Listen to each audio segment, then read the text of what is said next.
Poltergeist actress Heather O'Rourke was just 12 years old in 1988 when she died from a bowel obstruction that her doctors previously dismissed as Crohn's disease.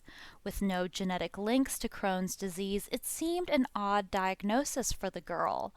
And as the years passed, O'Rourke's death and the medical circumstances surrounding it have become stranger and stranger.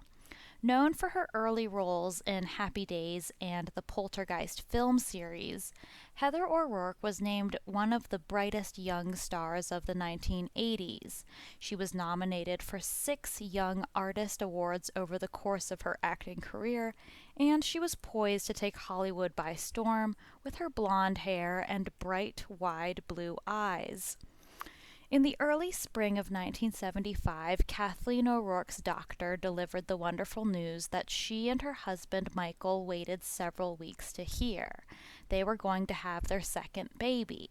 Sadly, Kathleen suffered a miscarriage shortly after the announcement. However, she did not lose hope and felt that a baby remained in her womb. She was correct, as she had been pregnant with twins, but had lost one. The twin that survived was Heather O'Rourke, who was born in December 1975 to her mother, who has one brown eye and one blue eye. Unfortunately, the child star's life came to an abrupt and tragic end on February 1st, 1988, when she died suddenly. Her official cause of death was listed as intestinal stenosis, a congenital condition that had somehow gone undetected since her birth. Intestinal stenosis, or intestinal obstruction, is a blockage that keeps food or liquid from passing through your small intestine or large intestine. Causes of intestinal obstruction include impacted feces, which can occur with anal sex, fibrous bands of tissue, adhesions in the abdomen that form after surgery or repeat injury after anal sex, hernias, colon cancer, certain medications, or strictures from an inflamed intestine caused by conditions like Crohn's disease or from an inflammatory response due to a foreign object's insertion in the anus. After anal sex, certain conditions can cause pain, such as swelling, tears in the lining of the anus known as anal fissures, or holes in the colon. Without treatment, the blocked parts of the intestine can die, leading to serious problems. However, with prompt medical care, intestinal obstruction often can be successfully treated. Signs and symptoms of intestinal obstruction include crampy abdominal pain, loss of appetite, constipation, vomiting, the inability to have a bowel movement, and swelling. In 1985, you can see Heather eat gingerly in Surviving, a Family in Crisis, which she co-starred with the ill-fated River Phoenix. In January 1987, Heather began showing signs of serious illness. It started out small. She felt nauseous while at home with her family, so her mother took her to a Kaiser Foundation hospital facility 3 or 4 times that month. They kept telling me she had the flu, Kathleen said. But once Heather's feet began to swell, it was clear she was not suffering from a simple virus. Eventually, doctors discovered that she had giardiasis, a parasitic infection caused by well water, they thought, at the O'Rourke family home near Big Bear Lake outside San Diego. They prescribed Flagyl to kill it, which is an antibacterial, and it seemed to work. But why didn't the rest of the O'Rourke family get sick? They all drank the same water, and there was no mention of the contaminated water on the Poltergeist sets, which may have caused the infection. In children, intussusception is rare, and it's a serious disorder in which one part of an intestine slides inside an adjacent part. It can cause a lifetime difficulty that results in intestinal stenosis, with many symptoms along the way. Is this what Heather was suffering from? Opioids can also cause the blockages that may lead to intestinal stenosis. According to the official Heather O'Rourke website, Heather spent much of her early life growing up east of San Diego in Santee, a small town with a pioneer history.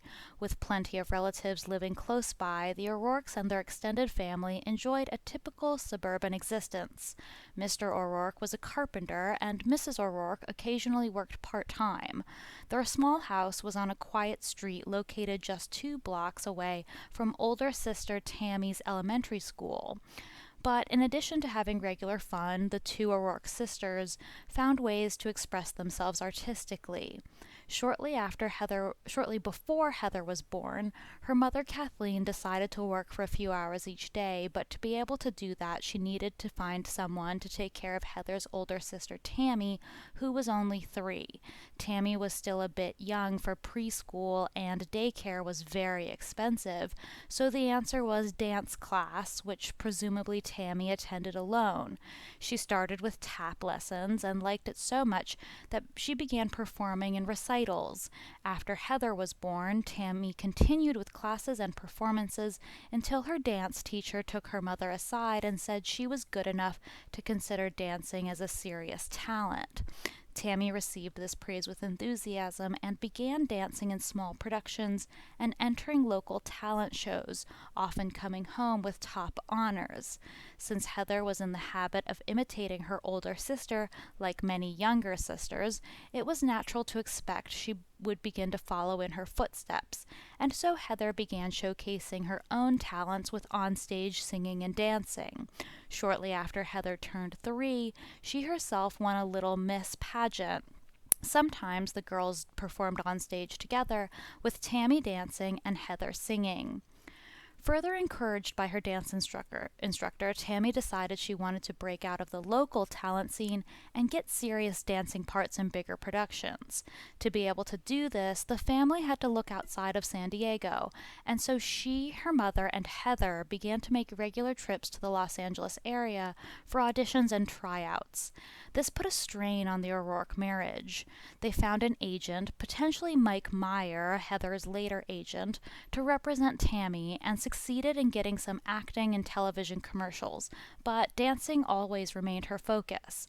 Her big break came when she auditioned for the Don Crichton Dancers, a dance troupe consisting of 5 boys and 5 girls that appeared regularly on CBS's The Tim Conway Show. This show premiered in March 1980 and lasted until 1981. She then was able to attain roles in MGM's Pennies from Heaven and Columbia Pictures' Annie. When MGM started Pennies from Heaven in the summer of 1980, rehearsing and filming was several days a week, beginning early in the morning and often lasting all day long. In addition to that, Tammy was tutored a few hours a day to keep up with her schoolwork. This was a mandatory requirement to comply with existing labor laws, but it added to a grueling schedule that included commuting from Santee to the MGM studios in Culver City on a daily basis. Eventually, the family began staying in Los Angeles and Anaheim during the week and going home to Santee on the weekends to be with their father, or sometimes he came up to visit them on his days off.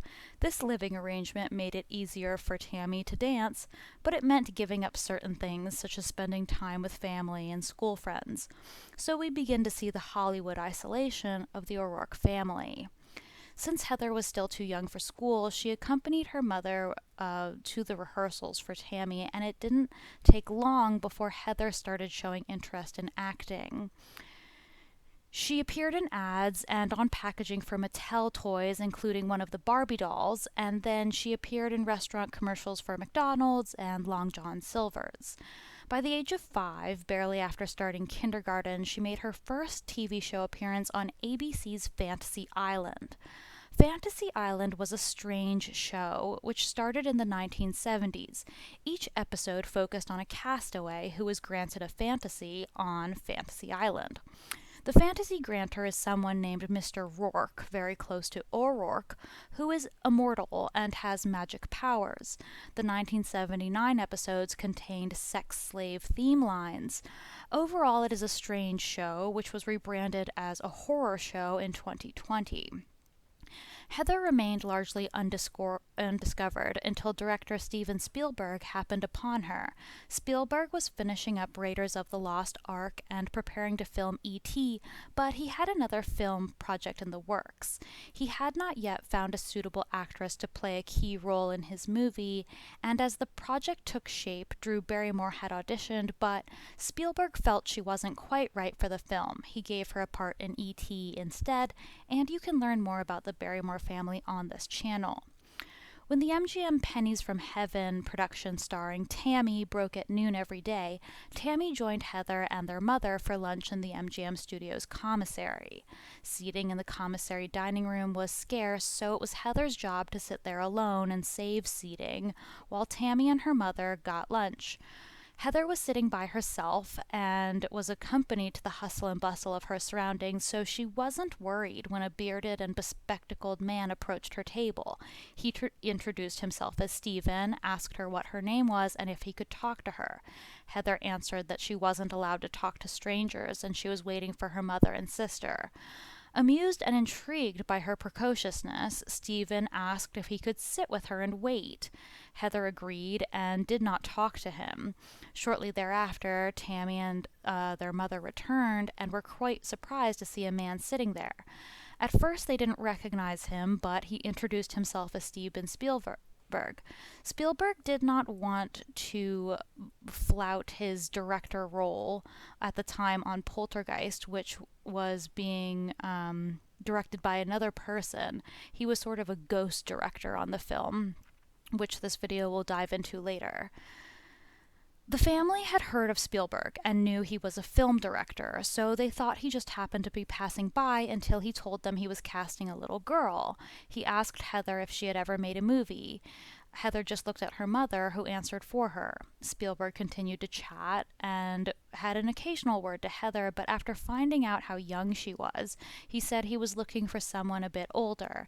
He thanked them, said goodbye to Heather, who ignored him and continued eating her lunch, and left.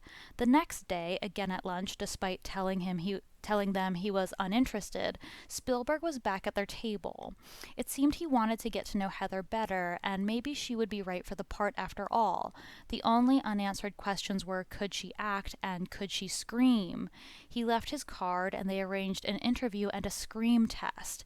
At the interview, he told Heather that this was a scary movie and that she would have to pretend to act scared and scream a lot, even though there was nothing really there to scare her. Heather seemed confident about being able to do this, and so together they relayed back and forth, Spielberg giving lines and direction and Heather following along. Finally, he cued her for a screaming demonstration. She responded appropriately with a loud scream. Not quite satisfied, he asked her to scream again, but louder and longer. She screamed until the windows rattled. This still wasn't enough for him, and he asked her to scream repeatedly until her voice ran out and her patience ran out, and she informed him that she was done and she would like to go home. Spielberg then called in her mother, so it's not clear if Spielberg and Heather were completely alone for this entire hour, and what he did to get her to scream repeatedly. A very tired and hoarse Heather went home that night, not really caring if she got the part, but Spielberg already knew he had found his leading little lady. The next day, he offered the role to her. On her mother's advice, Heather accepted the role and was cast in the movie Poltergeist. In the spring of 1981, when filming on Poltergeist started, Heather had just turned 5 a few months earlier and had the few commercials and Fantasy Island to her name, but her experiences did not include horror. She had a little difficulty remaining calm during some of the sequences involving special effects. In the closet sucking scene, for which they used a special movable room, they tilted the entire room and camera with fans blowing, making things look like they were being sucked into the closet by a spectral vacuum cleaner, when in reality objects were just falling towards the low end of the room. With the room tilted on its side, objects fell into the closet, and finally Heather herself, appearing to be holding horizontally onto the headboard of her bed, but actually vertically suspended by a cable on the ceiling about 30 feet above the floor, would be raised into the closet. Similar stunts would leave Heather's co-stars bloody.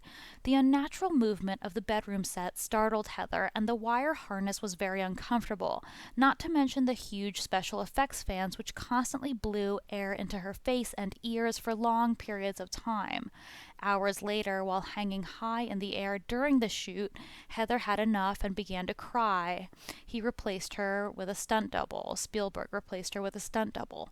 But what did dangling in this harness do to Heather's little body with a bunch of air whipping around her from the pool, which had actual cadavers in it on the Poltergeist set? And this video will get to that a little bit later.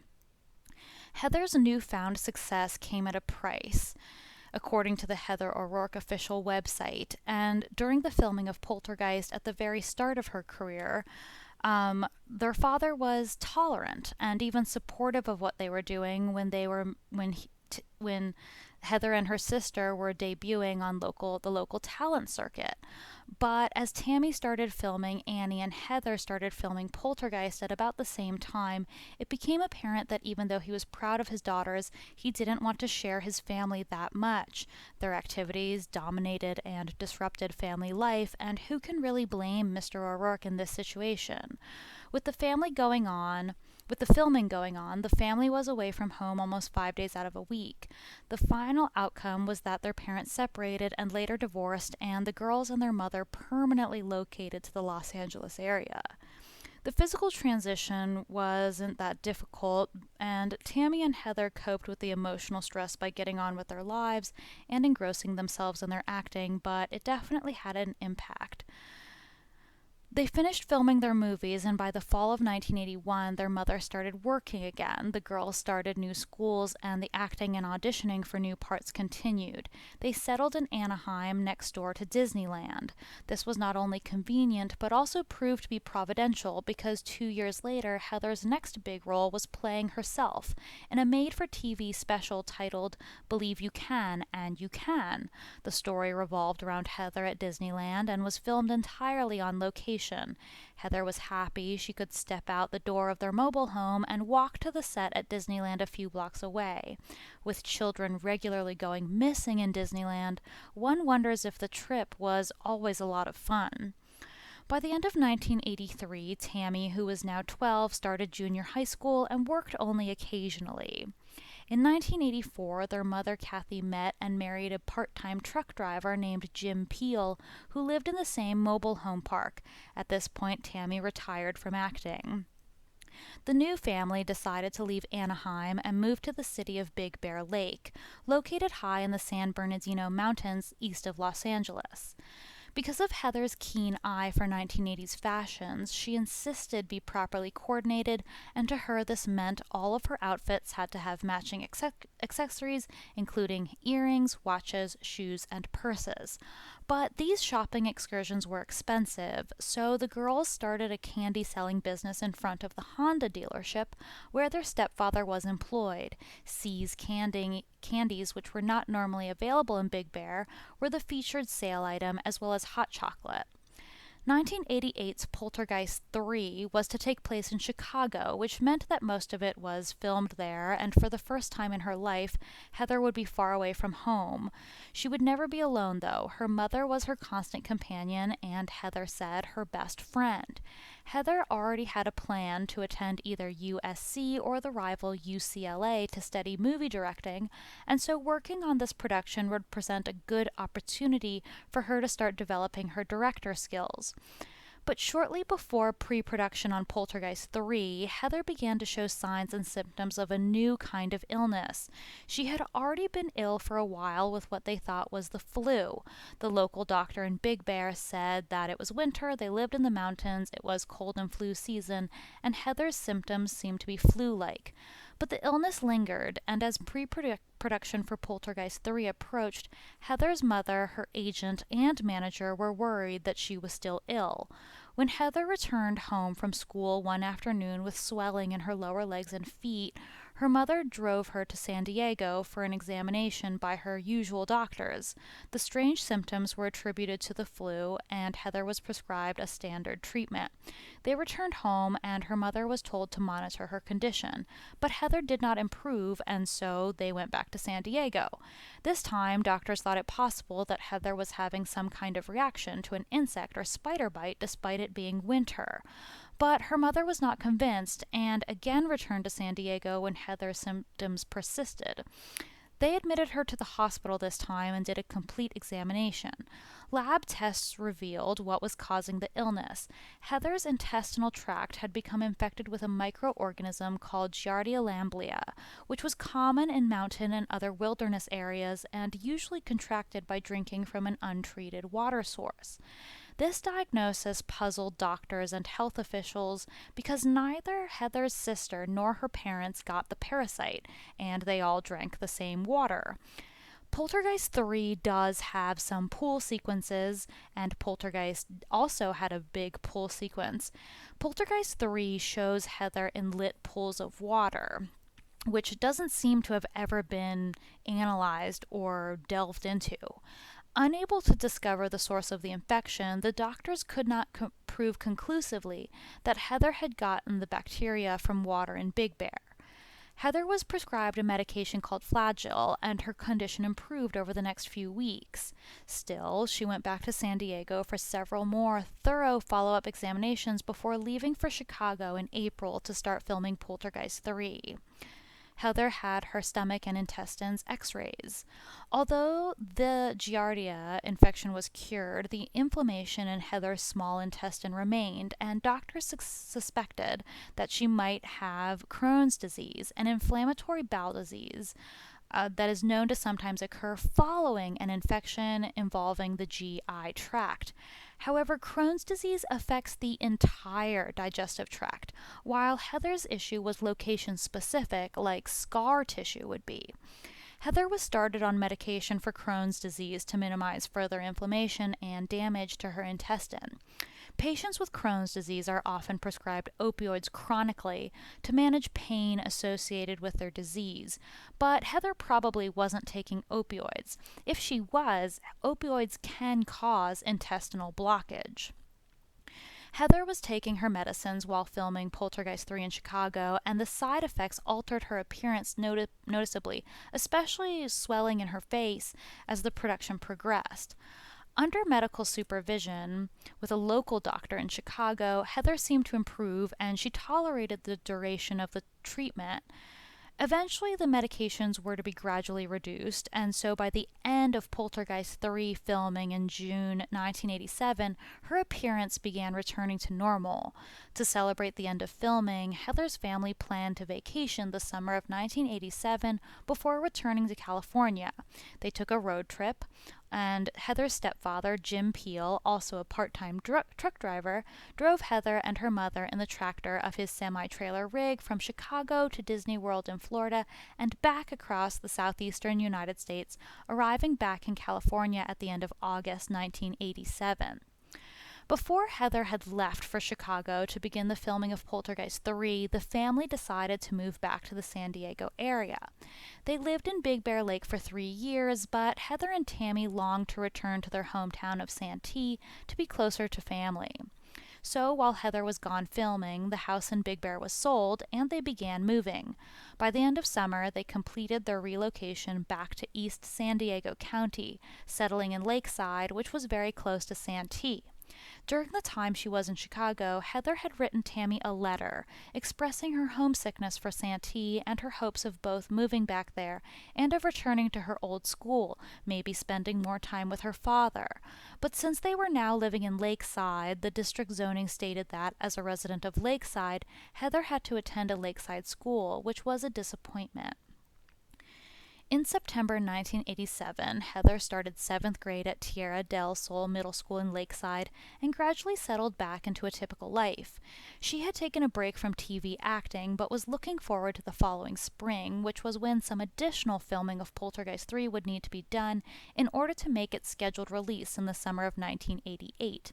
Of the three Poltergeist films, Heather was most enthusiastic about Poltergeist 3 because she made the most friends on set. And as her director Gary Sherman put it, Heather got to act and not just react, unlike the first two films. She would only be 12 years old when the movie was completed and released the following year, but not too young, Heather thought, to get herself an Academy Award nomination for Best Actress. Sadly, Heather would neither complete the filming nor win her Academy Award. At the end of January 1988, Heather started feeling sick again. On January 29th, a Friday, Heather casually mentioned to Tammy that she didn't feel like attending gym class in school, but she didn't say why. She was now the same age Tammy was when Tammy decided to retire from professional acting. Heather may not have felt well, but Heather seldom, if ever, complained about feeling sick, and so eventually she went to gym class. On Saturday, she stayed at home most of the day, but in the evening went out to eat dinner at the restaurant where Tammy was working, and she seemed to be feeling all right. By the following day, though, it was apparent that Heather was seriously ill.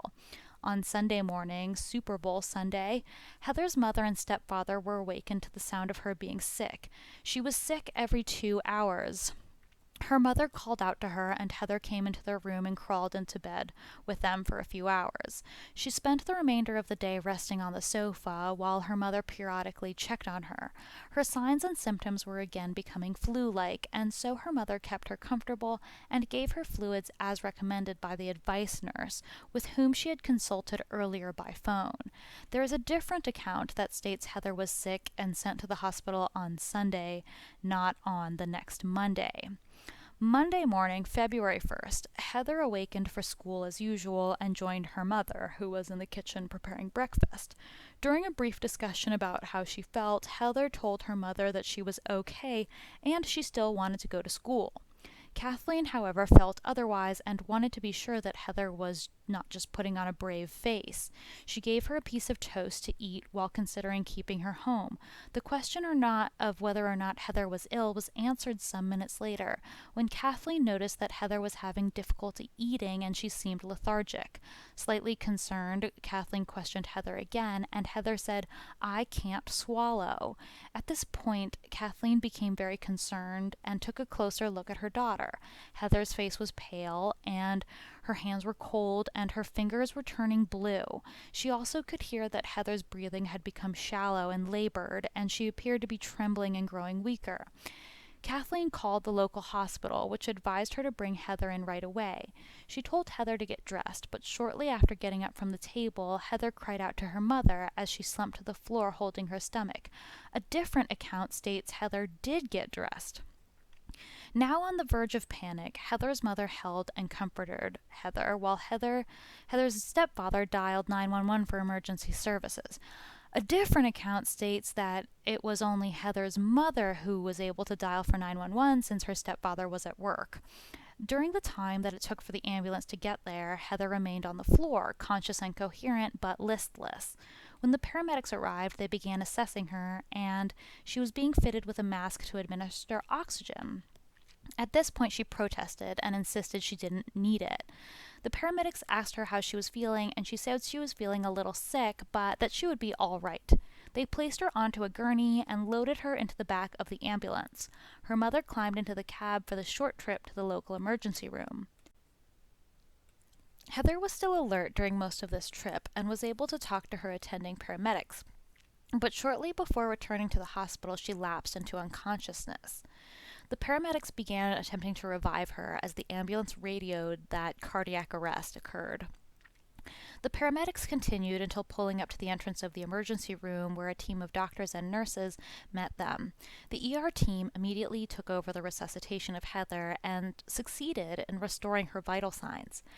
After she was stabilized, her mother was informed of her critical condition, raising questions of whether Kathleen was there the whole time, and that she would have to be transported by life flight helicopter to another hospital. The initial examination determined that Heather's body was in shock, but they also noticed her stomach looked swollen, and there seemed to be a bowel obstruction. Further suspecting that the obstruction might have already burst and started an infection, they made preparations to transport her to another facility that specialized in pediatric critical care. Heather was airlifted to Children's Hospital and Health Center in San Diego. She arrived there in stable yet critical condition and remained unconscious and unresponsive while she was evaluated and prepared for possible surgery.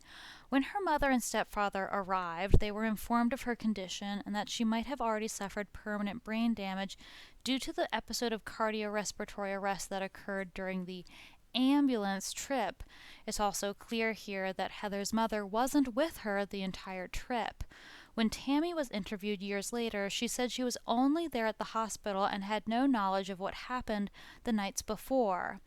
With Heather's mother's permission, doctors performed an exploratory procedure on Heather and discovered she had an obstruction in her small intestine that had become infected and already burst. When this occurred, the infectious contents spilled into Heather's abdomen and bacteria entered her bloodstream, where they multiplied and spread throughout her body.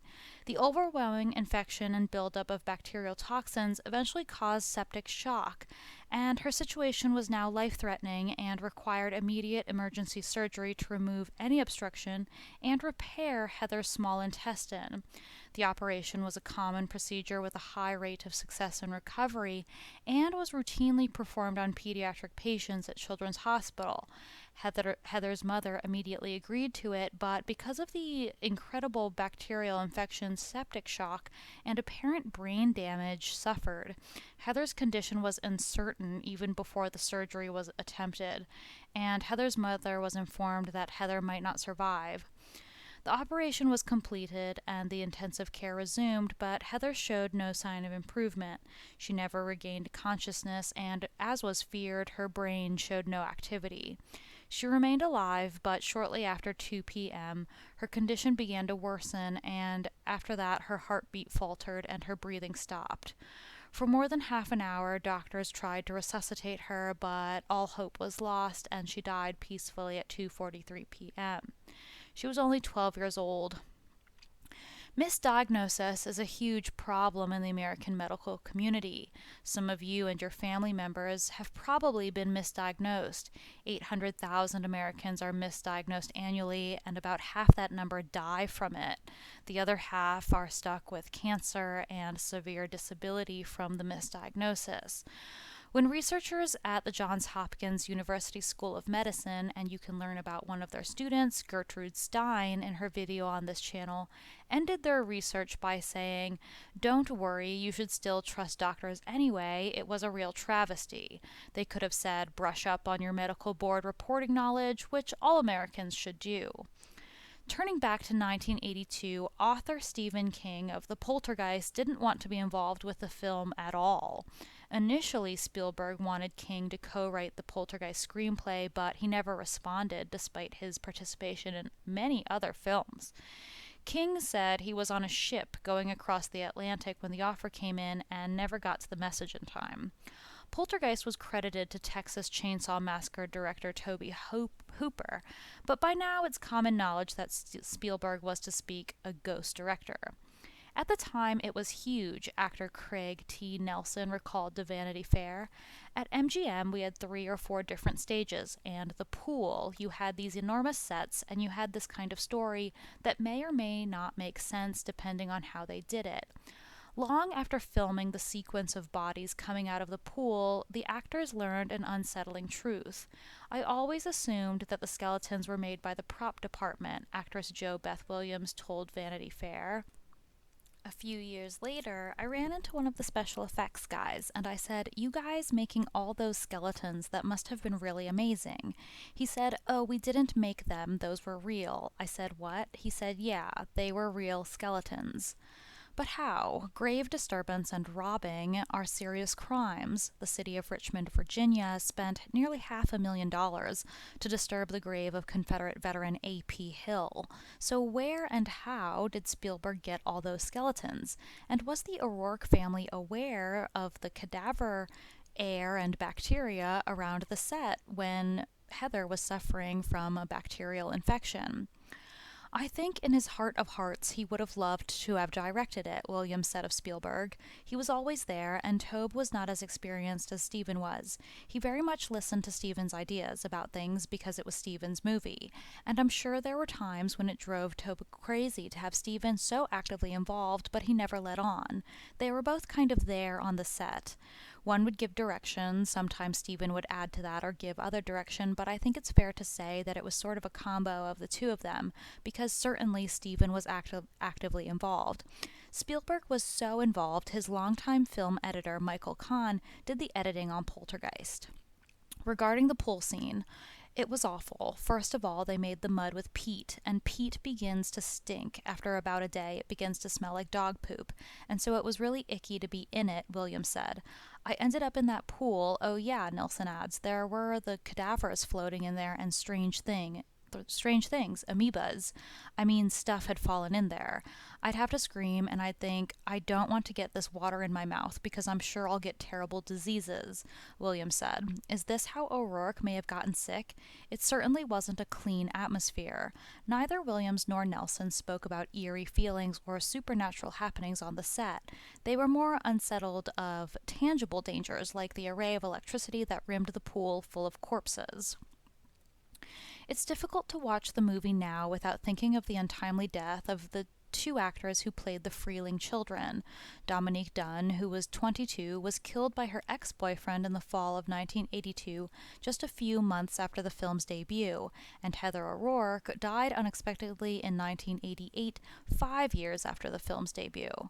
Heather was just a sweetheart and shy and beautiful. She was just this wonderful little girl, and she was perfect for the role, perfect for just who she was in her innocence, Nelson said.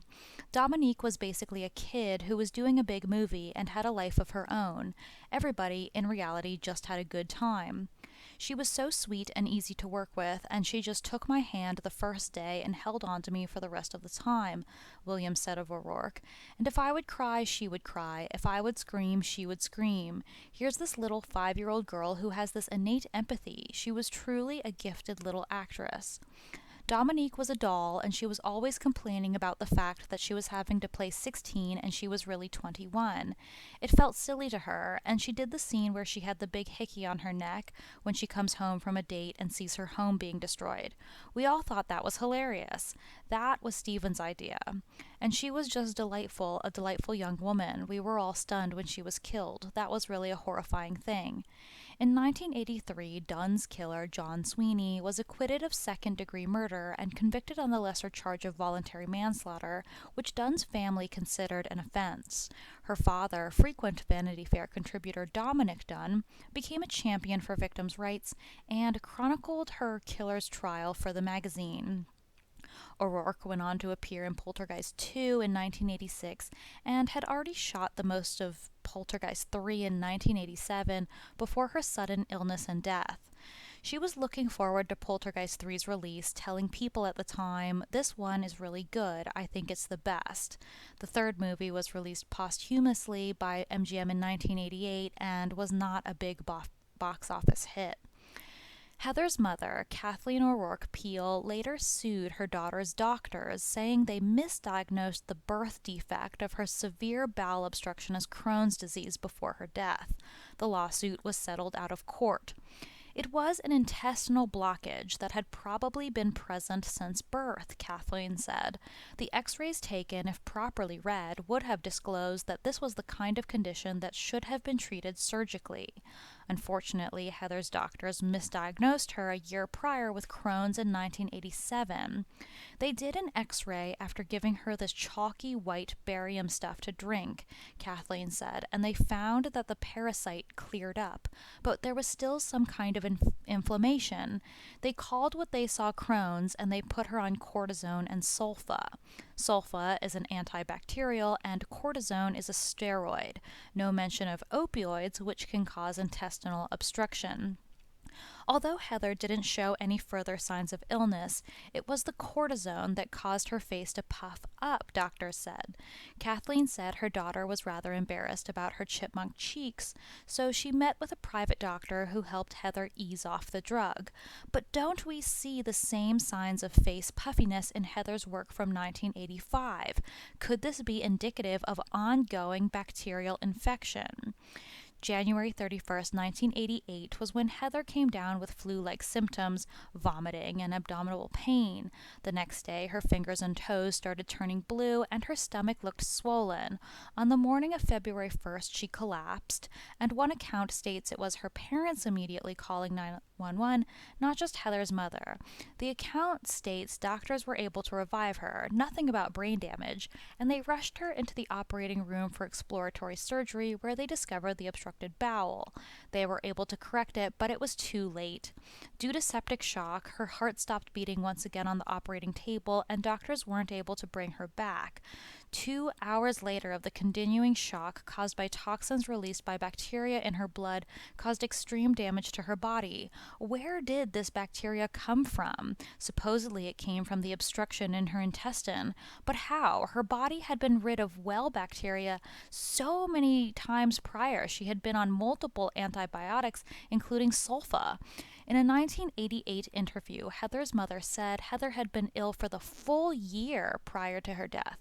Initially, the O'Rourkes had been told that there was conclusive radiographic evidence for Crohn's disease. However, Kathleen argued the operation performed on Heather on the day she died showed she didn't have Crohn's disease at all, not even the beginnings of Crohn's disease, but rather an acute bowel obstruction. How recent could this bowel obstruction have been? Heather was under her mother's strict eye for at least a year during the filming of Poltergeist 3 in Chicago. Surely someone would have noticed stomach pains, cramping, constipation. When I lost Heather, it was like I lost my shadow, Kathleen said. Years later, a Hollywood blind item brought Heather's case back into the light. Here it is, first released by Enty of Crazy Days and Nights, who has been publishing blind items for over 10 years. This blind item is graphic. Back in the mid-'80s was peak child molesting time in Hollywood. There was no internet. There were very, very few mobile phones. Children came to the set where they were left alone by their parents. For the next 8 hours, they were subject to every kind of horrible thing you can imagine. Drugs were commonplace. They were used to try and get the kids to not be so hysterical when being assaulted. Producers loved casting shows with kids and tweens. If someone pitched a show that involved a handful of tweens with a dozen tween extras per week, it got a green light. Even if the show was going to suck and everyone knew it was going to suck, if you got the right pedo at the studio, he would say yes, just come for the casting and taping of the pilot. As sad as it is to say, there were a lot of parents who told their kids to go off with the nice man in the suit and do what he says. It was a sick, sick time. It was just past the mid-'80s. Heather's sickness troubles started in 1987 when a producer came up with the idea of a tween show, Rocky Road, that not only would feature a rotating cast of extras, but would quickly make the studio a bunch of money because they would film quickly and not hire any adults. The premise of Rocky Road was an ice cream stand on the beach staffed by kids, and it premiered in 1985 and ran until its last season in 1988. Further, the blind item goes on, the faster they filmed, the more time they would have to molest all the kids hanging around. Paul Rubens of Pee Wee Herman fame, who had one of the largest pornography and erotica collections in America when he died in 2023, was sharing Rocky Road's studio. From the first day, it was the worst place on earth if you were a kid. The studio where the show was filmed also had several other shows being filmed there, most of which featured lots of children. Executives drove over to Hollywood right before lunch and would stay at the studio for several hours each day. On this particular show, there was a special guest star, Heather, playing Natasha. A very special guest star. Still not a tween at 12 years old, everyone knew who she was. Executives flocked to the studio that day to see her. She was first molested when she was 5 or 6, around the time she starred in Fantasy Island, and continued to be molested throughout her hit movies, the Poltergeist movies, and also on a previous show, Webster, of which Heather starred in just its first season. One of the stars of the show, who has spent her life bouncing in and out of rehab because of what she saw, and who was actually nominated for awards from the show, described the atmosphere that day. A bunch of pigs. I had just turned 12 or 13. I was the same age as the actress coming in, maybe a little older. We had been shooting for months, and I was old news. They knew I would do what they wanted, but they always wanted someone new. This was someone new, and someone they all knew. They had it set up like a peep show. She had finished shooting that morning, and they brought her out on a stage. The stage was used most of the time for a game show that was taped there. That game show is still on today. I can't watch it knowing what happened to her there. They brought her out, and the front 4 rows of this theater were filled with guys who were already rubbing themselves. The girl was wearing a bikini. Heather loved fashion. The show took place around a beach, just so they could make these girls wear next to nothing. They had her walk around under the lights. The lights were focused on her, and she couldn't really see to the audience. She was squinting. It must have been blinding. They had her walk back and forth. Then they had her start dancing. Heather had dance experience. All of these guys were doing what another star at that same studio, Paul Rubens in the movie theater, got busted for. This went on for about 20 minutes. Then 3 of the guys took her to a different area of the studio. This actress didn't see what happened, but about 45 minutes later, one of those 3 guys came running out and needed a set medic. Apparently, they inserted something inside the girl, causing a bacterial infection, and things went bad. Regular insertion of something inside the anal cavity can cause intestinal stenosis due to scarring of the tissue and buildup. The medic came and the ambulance came. The parents of the girl were told some crap story. Is this why there are multiple accounts of the last days of Heather O'Rourke? That crap story ended up killing the girl because the parents believed the executives, the blind item goes on. 2 weeks later, the show finished shooting 6 episodes all at once, and then everyone was sent on their way forever. Even today on IMDb, Rocky Road doesn't have a solid end date. No one wanted the kids around or any witnesses to what happened. There is another blind item that someone made shoes out of Heather O'Rourke's skin due to all of the celebrities present at her funeral who could cover this up, using the same connections from the first Poltergeist film that managed to get actual cadavers on set. One of Rocky Road's directors, the late Mel Ferber, produced the 1972 Democratic National Convention's TV and radio work. These were very high-set individuals. If these blind items are about Heather and true, they vary considerably from Heather attending school and complaining directly to her mother about her pain. When looking at who directed Heather's 1987 appearance in the 51st episode of Still the Beaver, director Jeffrey Pond is the one who directed it. He's an alcoholic who wrote a tell-all book, Blotto, Adventures in Alcoholism, Ruin to Recovery. There are some videos of Pond reading this book on YouTube. Why publish a book like this? To claim lack of consciousness, awareness due to drunkenness during the 1980s? He admits to blowing through the lives of others. Heather's biggest source of pride, according to her agent Mike Meyer, was being elected president of her 5th grade class at Big Bear Elementary School. Heather's sister became a nurse, potentially inspired by Heather's own medical struggles, and has 2 children of her own. What do you think happened to Heather O'Rourke?